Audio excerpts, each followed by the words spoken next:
السلام عليكم ورحمة الله وبركاته. سيدان وضع أركينا مانتا أفليد وان إكسبارتينركا waxaa inoogu jira $35.84 shan iyo soddonkaas ayaa available inoo ah oo waxay wareejin doonaan maanta oo Talaado ah haddii Alle uu ogolaado. Haddii aan refresh dhahno si aan u ogaano cadadka inay saxan tahay oo in kale waxa yar ayaan suganaynaa kadibna si automatic ah ayuu inoo soo saari doonaa cadadka lacagta inoogu jirta qaybta affiliate one Expartnerka.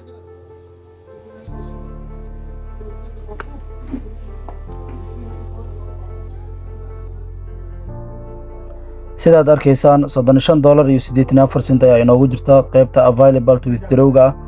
lacagtaas ayaa maanta inoo wareejin doonaan. uma baahna inaan withdraw dhahno. lacagtaasna $450 kana waa lacagihii aan horey kula bahay applicationka $455 $35 hadda ayaa available inoo ah oo maanta ay wareejin doonaan. isbuuc xigana dhanka hoose ay ku dari doonaan haddii Alle ogolaado.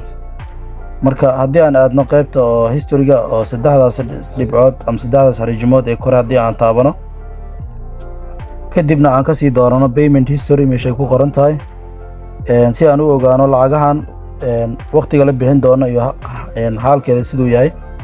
halkaas ay haddeer inoo dooran tahay time intervalka ayaan waxaan ka dooranaynaa current month ayaan ka dooranaynaa. bishan oo maanta oo 7 ay sii marayso ayaan kasii dooran doonaa. current month markaan doorano generate report ayaan taaban doonaa si aan u ogaano reportka saxda ah. kadibna markaad fiiriso dhanka hoose taariikhda 5 bisha shanaad 2024 ayaa lacagtan la wareejiyey oo hadda waxay ku jirtaa sidaad arkaysaan processing ay ku jirtaa lacagtaas $35 ah. processingkaasna isla maanta ay ka bixi doontaa oo waxaa loo wareejin doonaa player ID-ga ayaa loo wareejin doonaa. qaybta player ID-ga markii loo wareejiyey kadib ayaan waxaan sii wareejisan doonaa perfect money account. marka qaybtan $35 haddeer processing ay ku jirtaa.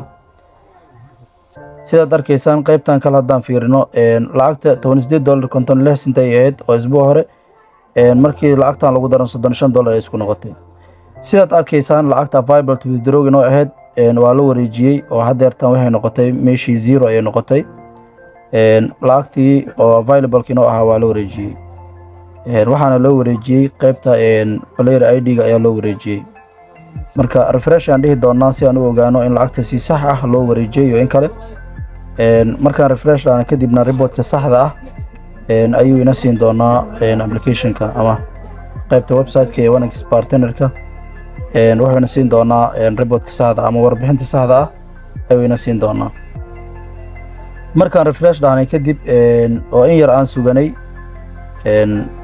sidaad arkaysaan dhanka kore waa 0 available to withdraw inoo ahaa oo $35 noogu jirtay.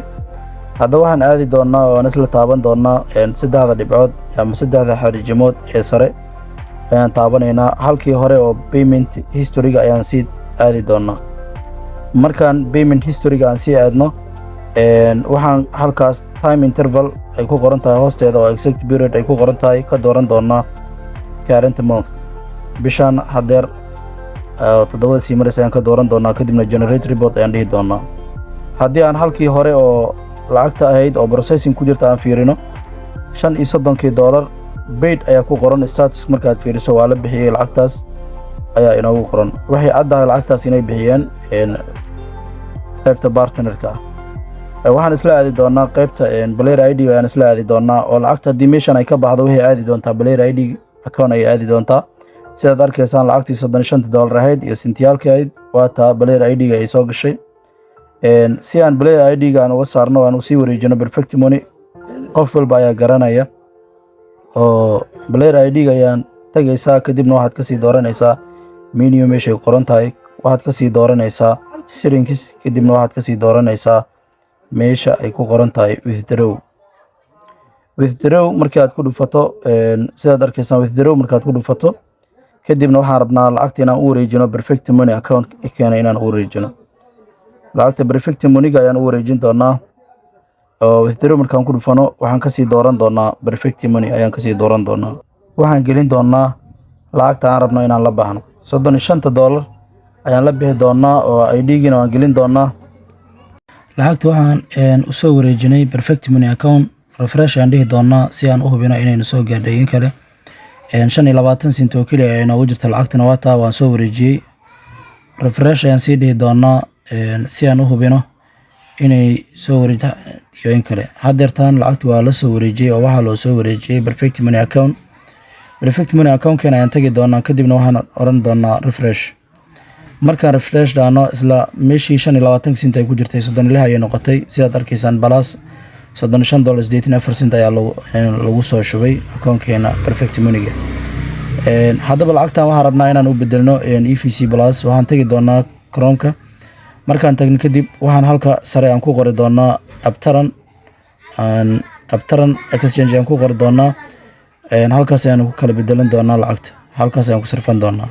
Taran.app markaan ku dhufano oo aan taasi taabano website-ka ugu horeeya qaabkan ay soo bixi doona. Halka hore selected token ku qoran waxaan ka dooran doonaa perfect money aan ka dooraneynaa. Halka kalena waxaan ka dooran doonaa US dollar. Kadib exchange now intaan daawanin halkaas waxaan gelinaynaa lacagta aan rabno inaan u wareejisano EVC Plus keena $35 bar ayaan gelinaynaa. waxaan soo gaari doontaa $33.55. exchange now ayaan taabanaynaa. markaan taaban kadib close aan iska leenahay ayaysiintaas yar kadib select method perfect money ayaan ka dooranaynaa. halka hoose waxaan gelin doonaa perfect money account keena. perfect money account keena markaan gelino halka hoose oo u ay ka bilaabanayso perfect money account keena ayaan gelinaynaa. markaan gelin kadib waxaan sii taaban doonaa proceed. markaan taaban kadib account-kan ayaan koobiyeysan doonaa. markaan koobiyeysan kadib account-kan ayaan ku diri doonaa $35 bar. perfect money ayaan tageynaa kadibna waxaan sii tagi doonaa halka ay ku qoran tahay payment-iga. halka kore waxaan ka dooranaynaa account-ka lacagta inoogu jirta qeyb select from list ay ku qoran tahay buy account. account-kan soo koobiyeysan ayaan paste ku dhahaynaa. halkaasna waxaan gelin doonaa lacagta aan rabno inaan la bahno $35 bar ayaan gelin doonaa. kadibna waxaan taaban doonaa next markaan taabano kadib waxaan kasii taaban doonaa confirm payment. sidaad arkaysaan wuxuu leeyahay kuguma filna oo gas wuxuu u baahan yahay khidmad. lacagta ayaan yareynaynaa oo waxaan dib ugu laaban doonaa appka oo ama website-ka taran ayaan dib ugu laaban doonaa. lacagta $36 ayaa ku jirta marka $35 bar ma baxsan karta ayuu leeyahay. marka dib ayaan u laaban doonaa. waxaan gelin doonaa lacag gaaraysa $35 ayaan la bixi doonaa. $33.08 ayayna soo gaari doontaa. exchange now ayaan taabanaynaa kadibna select payment-iga perfect money ayaan ka dooranaynaa. halka hoose waxaan gelin doonaa perfect money account-keena ayaan gelin doonaa halkaas hoose. markaan perfect money account-keena aan gelino halka hoose oo u ay ka bilaabanayso waxaan taaban doonaa proceed. markaan taaban kadib waxaan soo koobiyeysan doonaa account-kaas ayaan soo koobiyeysan doonaa oo nala siiyey $35 ayaan ka diri doonaa. perfect money account-keena ayaan dib ugu laaban doonaa. kadibna halkii hore ayaan tageynaa account-kii ayaa halkaas select from buy account ay ku qoran tahay. waxaan paste aan ku dhigi doonaa account-keena. markaan paste aan ku dhahno kadib halkaas $35 ayaan gelin doonaa. kadibna confirm payment ayaan sii taaban doonaa. sidaad arkaysaan payment successful ayaa la yiri lacagta waa la bixiyey. haddii aan account-keena dib ugu soo laabano si aan u hubino waxaad arkaysaa in account-kii lacagtii refresh ayaan dhihi doonaa. markaan refresh aan dhahno waxaad arkaysaa lacagta $35 ahayd iyo 69 cent inay jarteen. 39 centina ay haddeer account-keena ay baaqi ku tahay. marka dib ayaan ugu laaban doonaa Aptaran kadibna proceed ayaan taaban doonaa. next ayaan sii taaban doonaa. markaan next aan sii taabano kadib select method meesha qoran tahay lacagta EVC ayaan u rabnaa oo EVC ayaan dooran doonaa. lambarkan sidaad arkaysaan waaba si automatic ay inooga dooran yahay waayo hore ayaan wax ugu sarfanay. shuwa ayaan leenahay waan rabnaa in lacagta lambarkaas aan u dirayno. markaan intaas aan dhahnay kadib lacagta isla markiiba way noo soo dhacday.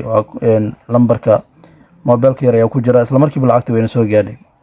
waa kaasa cadeymihii iyo wixiina aan la digi doonaa.